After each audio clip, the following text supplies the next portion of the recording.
Hello, Courtney. Hi, hello. Oh, it's so good to finally see you. Oh, the same here. The same here. You know, I was reading on your bio, and Courtney, you know, you're right in Senegal, right? You're right on the ship, Yes, right on in the Africa Senegal. Mercy. Yeah, yes, and really at the front of the ship. Actually, we were on the dock initially, but we were experiencing some high winds, and so we were rushing up the stairs, and now we are on the bridge of the ship. So let me give you guys a little tour. Nice. InCruises, and I know all my Mercy shippers too are back in Texas and also on the ship watching. But you can see here we are right on the water. See the water behind me? Yes. And then just turning a little bit, and you can see some of the other ships on the dock. And then behind me here, you guys can wave. Yes. Okay. Those are some. Those are some Nice. awesome volunteers, some nurses, some people from our communications team as well that will be talking to you shortly. I can't wait for you to hear their story. But yeah, I'm very excited to be here. It's really a privilege because my whole purpose is to document dignity and lives transformed, and to connect people with transformation. And so when I heard about Mercy Ships, and of course our motto here is bringing hope and healing. It's not just a motto, it's part of our DNA, especially being a medical mission, right? I knew that I had to literally jump on board. And so from Texas to now the AFM, like I said, I have the privilege of being here and hearing some of the stories, not only from the patients, but the people who have really given up their lives and raised their hand and said, send me, I'll go. And I want to be one of the ones that helps transform lives as well. So, because when I was reading your bio, Courtney, and you had a good life going for you. You know, you really felt like you were in a place of contribution, and then make this step to say, okay, look, I want to go to Mercy Ships. I want to actually be on a ship, leave my family behind, travel to places that I've never been before. And be in a role where, as you say, you know, you're now the media manager of all Mercy ships, right? They have, if I understand well, there's three ships, and you're the one responsible to make sure that the media gets out to the people. They hear these incredible stories. But so why did you make that choice? I mean, you know, what was really the biggest motive for going on the ship? Oh my goodness. Okay, so let me set some things straight. One thing is, I am not the sole person that gets out this message. It is not just up to me. If I could speak the names of all of the people working behind the scenes, some on the front lines, as you say, there would be too many to count. This was a vision given back in 1978. And so the integrity of this organization speaks volumes. The mission of this organization speaks volumes. If we're talking about over 100,000 people who their lives have been personally changed, and then communities around them, surrounding them, and families changed as well, that's more than enough. More reason enough. I also know too that you know, speaking with the whole ship analogy, right? We're never just one ship, right, sailing alone. It really does take a community and a village. And I love working with a team. And this is an amazing team here. Other people who feel the same way, that I'm willing to give up something that may be deemed valuable for a greater good, something that has more of a lasting value and a legacy that I can leave. So now, I'm very excited to see that you took on that job, and I'm sure, you know, you're gonna do great because you love to create stories, tell stories, and this is what this is about. I think, you know, when I think of Mercy Ships and the idea, because you said 100,000 people have been impacted. That's just 100,000 operations, right? Yes. Surgeries. We're not talking about impact. You know, this is just surgeries that have been done on ship. Can you imagine? And they were all free of charge, correct? They were all given to the people. People didn't have to do anything. Tell us a little bit about what kind of surgeries, what kind of needs come to the ship when you visit, like, for example, Senegal. Yes. You're exactly right. So we have 2 ships now, thanks to generous donors. I just want to hit home on that. So we have the Africa Mercy, which is here in Dakar, Senegal, and then we have the Global Mercy as well. So now we have twice the impact. But the types of surgeries that we offer are surgeries that are life transforming and life saving. So think about large tumors, and this is something that you may not see in the United States, right, or in the West. But these are families that are deeply impacted because they don't have access to safe surgery, access to healthcare, good healthcare, and so that's part of our mission to provide that.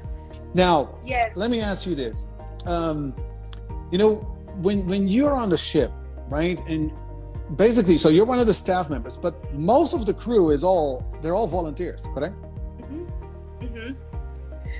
So all of their funds is up to them. They raise their own funds.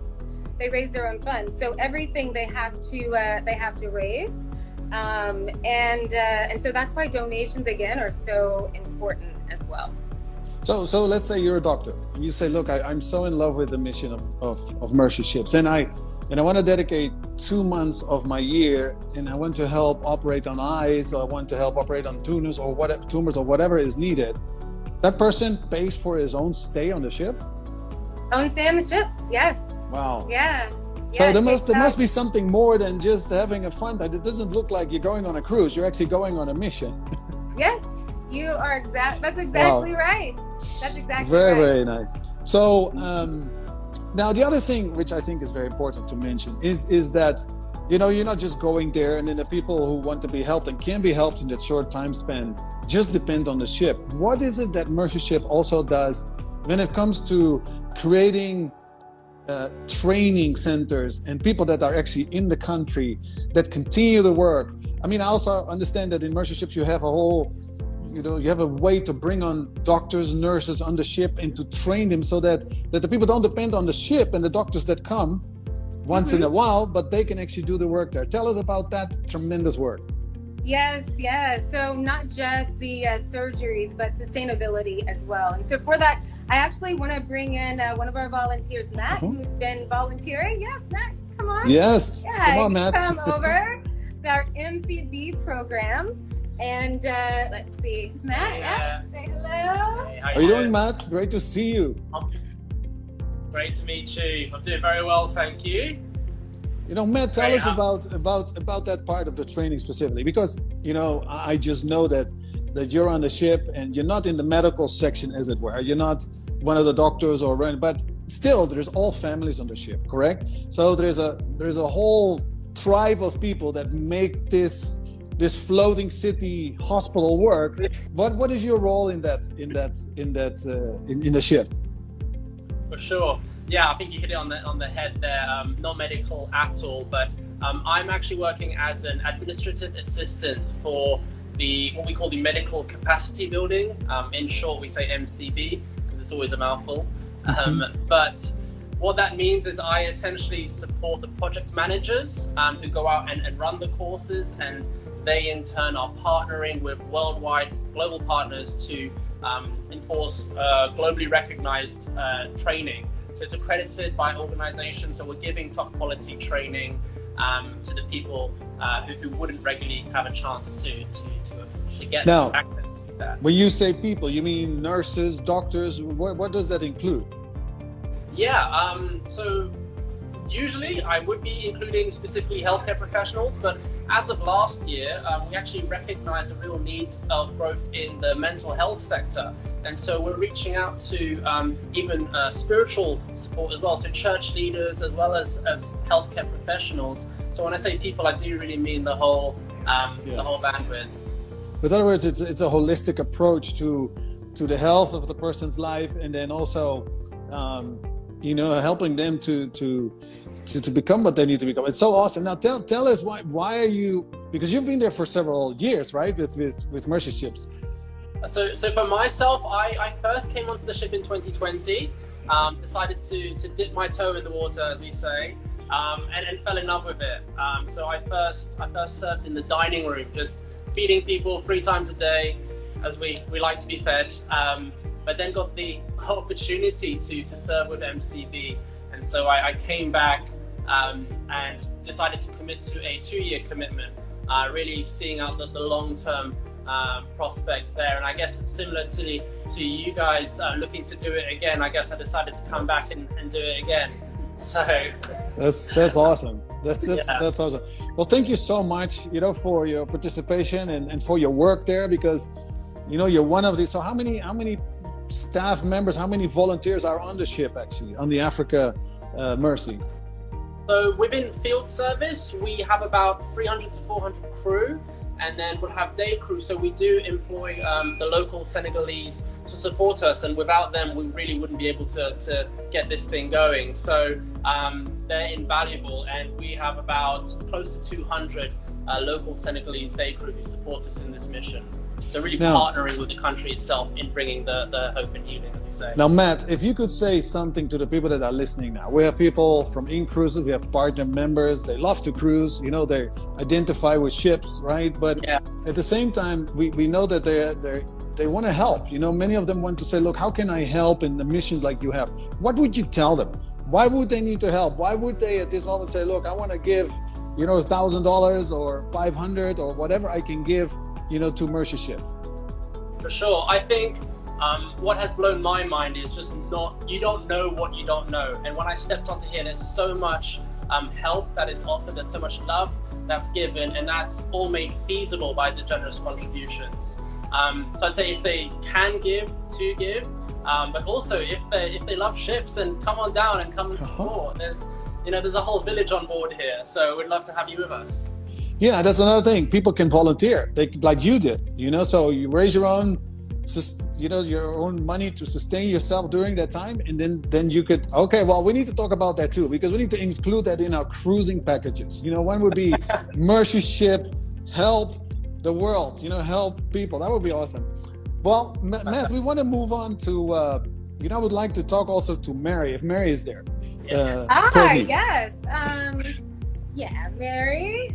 Tell us about Mary a little bit, Courtney. Okay, so Mary has been on the ship for a few years, a few field services. I think her first one was back in Cameroon. Is that right, Mary?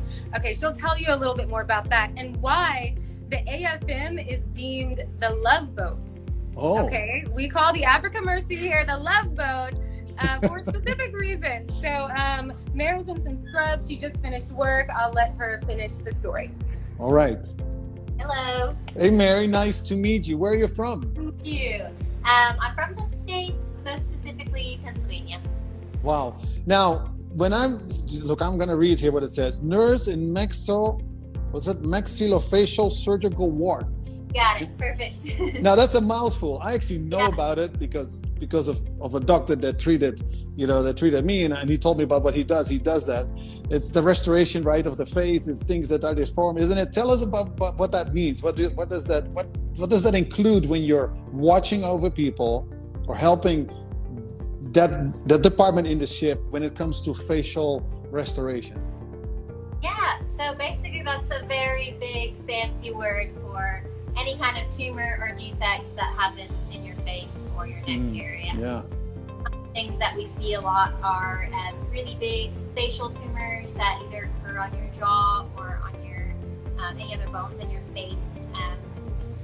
They mentioned before, the cleft lips and palates all come to us, which is very fun because we get to care for the sweet little babies. So there's sweet little babies, but there's also adults, I understand, correct? Yeah. So we have I like our ward because we have a lot of variety. So we'll have grown-ups and then all the way down to a couple-month-old babies. Get to see a lot. Now, why is the Africa Mercy also the love boat for you? What happened to you there? Well, I am not the first. It had this reputation long before I arrived. But when I flew into Cameroon, I happened to be on the same plane with a gentleman named Brian, and we walked up the gangway onto the ship on the same night, and at some point our boss saw us having a chat and got some ideas in her mind about what she thought could happen. Yes. So she coordinated our schedules so that we would both work night shifts together, which can be a little bit more quiet, lots of time for chatting, and the rest is history. So it was a setup, huh? It was a setup. Yeah, it was a setup, but I'm very grateful. Yes, no, that's a beautiful story. Now, tell us, the listeners, tell us about one experience that really captured your heart. Where you could see the before and after with the work that Mercy Ship is offering to the people that need help. Yeah, I think before I came to the ship, I watched a lot of the media that Mercy Ships puts out, and it gives you like a glimpse and a window into how debilitating not having access to surgeries and safe surgery can be.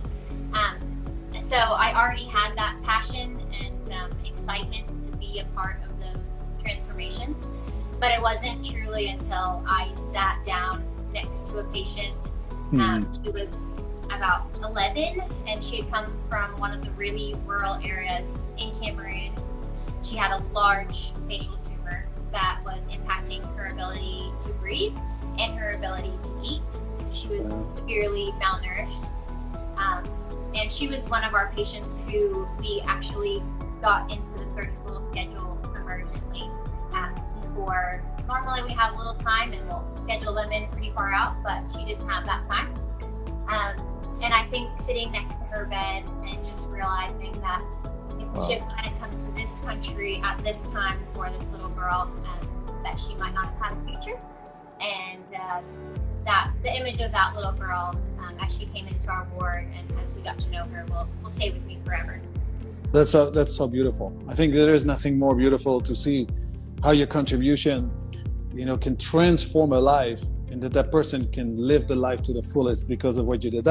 I really want to thank you guys. I think everybody from InCruises, we at this time, we have the simple part. That's donating finances. It's really not that hard compared to maybe go and make that choice and go there. But again, I just want to clarify this. You also, and Brian, your husband, right? You're raising your own support, and then give your time, give your effort, everything. You pay for it to be there. Yeah, but it's worth it. Wow, that's awesome. So thank you so much for sharing. I don't know if you want to have anything else to share a bit here, but if not, we go on to Jessica. Give her a chance. Thank you. Yes, Jessica is coming. And Jessica, Jess. Yes. Jess, I'm sorry. Yes, Jess. Jess. Hi, Jess. Nice to meet you. I imagine your arm is quite tired by now. How's that? Yeah. Okay. All right. Yes, you look great. Beautiful. Wonderful to see you. And tell us, why are you really on the ship? Why did you join Mercy Ships? I'm here because this is just the opportunity of a lifetime. I'm a dietitian. I'm not a nurse, I'm not a doctor, but I work in hospitals, and as a dietitian, the opportunities to serve and volunteer with an organization like Mercy Ships, they don't really exist anywhere else. I was so excited the day that I was going through the volunteer list and looking at who was there, and I was like, oh, they have a dietitian. I can come and I don't have to be a nurse or a doctor. And I get to partner with this organization that loves people, that has values that I also ascribe to, and it's just doing really good work, and it's such a privilege to be part of. Well, now tell us about the situation. Courtney told me this, but I would like you to talk to us about this. That there is one person that was really ill and needed to be operated, but he could not be operated until he gained weight. Tell us your role in that sit by the bed, kind of coach, kind of help him to get to the point where he could be operated. Yeah. Can I coach? You know what? That's probably a really good word to describe it, because that's how I felt. So this young man, he's 19 years old. He is one of these sweet guys, and he has this condition called ankylosis of the jaw. So he can't open his mouth. You can imagine makes eating very difficult. And so I met him back in 2019 when we were in Senegal, and I worked with him for 6 months to gain enough weight. And the week that he achieved his weight goal is the same week that we had to leave because of, and it was devastating. Devastating for him, devastating for everyone he met. He'd been living with us for almost that entire time. So it was a huge investment from him, and then a huge disappointment. So I've spent the last 2 years like waiting and wondering like what's happened to him, like is he okay, like what's happened to his weight. And so we've come back. I've come back because I'm dying to know how he's going. Come back, he's lost all the weight, all that 6 months of work, it's just gone. And so we started again. And it was quicker this time. It only took 4 months. He achieved his weight goal literally only last week. Wow, that's awesome. Yes. Yeah. Yeah, you see, this is it. I mean, I can get excited about it, but for you to see that every day, you know, to see the improvement, the person knowing that if I reach that weight, I'm gonna be forever, you know, this is gonna be fixed. That must be exciting. It's massive. Like we partied the day that like called everyone, like I was like, who do you want to tell first? And he's like, I want to tell this person and that person. We did video calls, we were dancing, and that's so awesome. He hasn't even had surgery yet. We're already celebrating. Wow, you know, I'm going here over my notes a little bit. It is so beautiful to see that. And again, you know, just to make sure. So you're also a volunteer. You also raise your support. And you pay to be on the ship. And is it worth it? It's absolutely worth it. I understand. It's 100% worth it. It's worth every dollar that I save to get here. Every dollar that, you know, people like your partners also that have supported me to be here. I'm just so grateful that I have the time, but they have backed me. Yeah, I'm so grateful for that. Yeah, I think the joy is at both ends, you know, and you know, thanks also for doing this. Keep the work up. May God bless you, and that you know, you keep on shining this super smile on everybody. Thank you so much. Well, Courtney, yes. Courtney, you know, we this is just, you know, mind blowing, and I think that's why this is so important, that we actually get eyes and ears, you know, on the ship to see what's going on. We don't see the patients at this moment, but it's like a whole family, right? It's like a whole. What's the atmosphere amongst this family? How is it? Is everybody as excited as what we just heard? Yes, and it is a community. If you can imagine, I mean, InCruises talks about transforming people's lives through travel, right? Well, we are not only transforming people's lives through these surgeries and training, but also our lives. The people who are part of Mercy Ships are transformed as well. And it is a melting pot on a ship. So people from 60 different countries, you can imagine the number of languages that you hear on the ship and in town as well. And so a mix of culture, but the larger culture is focused on loving God, loving others, and transforming people's lives. And so it's an amazing privilege. It's an amazing privilege. Now it's very interesting, I think. You know, today we celebrate International Gratitude Day, you know, and as I hear the testimonies from you, from you know, the three lovely people that we just heard, there is such a sense of gratitude in their hearts. Even they sow their time, their energy, but then also find the funding, so they have to do that too, and then come on a ship. And because of what they do, they have such a sense of fulfillment that there's such a gratitude. Like, what a privilege I have to do this. And I think, you know, when we think today of Gratitude Day, what is gratitude? I think gratitude is knowing that all the things that I get to do, that I have, I can still comb my hair, still brush my teeth, right? I can, you know, I have money. Like, let's say we're partners. There's so many partners, you know, that are blessed and that they have income coming in. Other people, and even though if you don't have that much, you have. If you have, this is such an opportunity to participate, right? Say, I'm so grateful for who I am thanks to other people. I'm so grateful that we get the opportunity to know about Mercy Ships, you know, and be a partner with Mercy Ships. I was thinking about partnership because Hutch really emphasized that. One of our co-CEOs, he says, look, we made the choice. And even after when he went to Rotterdam to Global Mercy, saying, look, what this foundation, what all these people are doing is absolutely incredible. When he came back, we recorded, you know, a video with Hutch, and the word partnership came out of this. And partnership to me is like, you know, there's the word part in it. You know, who does which part? Like in this case, you know, Yeah, because of the vision of the visionaries. They said, look, we're gonna some way or another, we're gonna make it possible that these ships exist. You know, and make this happen so we can serve the mission that we feel God has given us to serve. And then on the other side, there's a part that people that can donate, that can just put money into the account from Mercy Ships, Yes. and that becomes a partnership. And then both together, we see the results. And there is a direct relationship between the finances that come in and the amount of people that you can actually reach.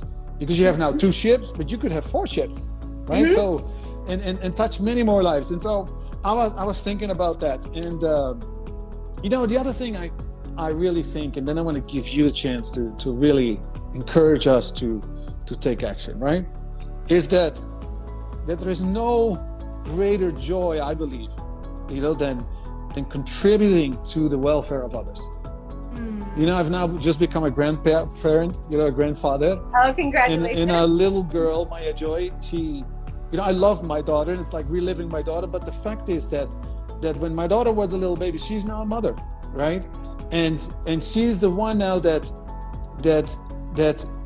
contributes to the life of that life. And I see that when you contribute to the lives of others and they prosper, they become what they were designed to become, then that means that we also create flourishing cultures. And this is I think this is amazing. And I would like, you know, to ask you, you know, to tell us, partners, just and members, or everybody who's listening, maybe you're not part of InCruises, but you love what you're hearing, you know, tell us what we can do to help you fulfill the mission for Mercy Ships in Africa. Let us know. That's so good when you talk about partnership and how everyone plays their part. So I look at it like this. There are people that can fan the flame of Mercy Ships, right? And those are people who are going to cheer. They know about the message. They believe in the mission. They're going to cheer us on. There are other people who are going to say, I'm going to follow. Send me, I'll go. I'm going to lay down what I have in my hand and my comfort. And I'm going to step into something unique, step into something bigger than myself, step into something exciting, and step into something that's going to take some faith, which again is going to lead to more fruit. Okay. And then there's the others who are going to say, I can't follow right now. I want to do more than fan the flame. I want to fuel the mission. And so those are all of our donors, and people that pray. So they not only fuel us with their prayers, but with their donations. And so we're the largest non-governmental hospital ship in the world. Yeah. And we're not funded. Yeah, we're not funded by the government. This is all because people who decided to take hold of this mission and run with it in their own way. That's so important what you just said. Because sometimes when there's such a scale, because this is an enormous budget, right, to run these ships, and then we're not even talking in that budget of people that raise their own finances, right?